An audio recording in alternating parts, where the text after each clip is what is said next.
book review here. This is probably the last book I'll finish this month. I've got 2 on the go and I'm really struggling to read them because I want to read some new books, but there we go. So I recently read Mr. Pip by Lloyd Jones. This was another book recommended to me by my boss.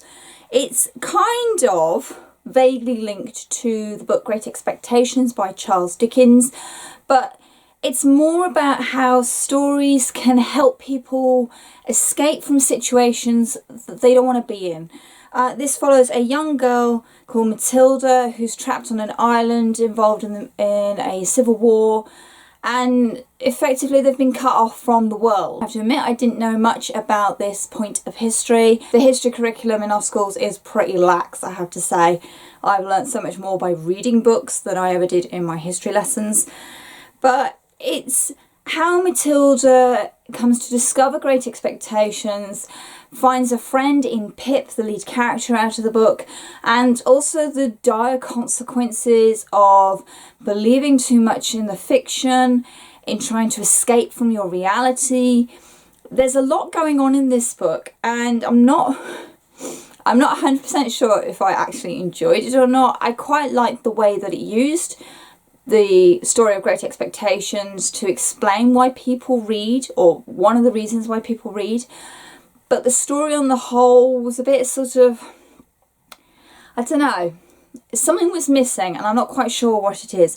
I did read a very good review on Goodreads that actually, they said they hated this book full stop because it promoted white colonialism and the white saviour aspect.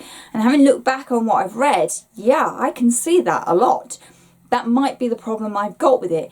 It's also not an own voices story at all, which I think, having read a lot of own voices lately, I'm coming to appreciate how important it is to have the personal perspective on what you're writing about and how it makes such a difference. Mr. Pip, I would recommend for those of you that would like to see how Charles Dickens can be relevant even in this day and age to an audience that it was never even dreamt of. I think that's probably the best message I'm going to take from this, that literature, good stories, I think I'm going to emphasise the stories bit, can transcend across the world.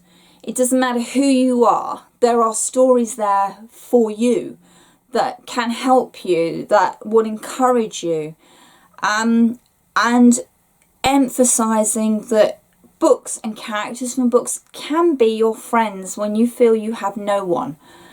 That's probably the most positive messages I can take from this book.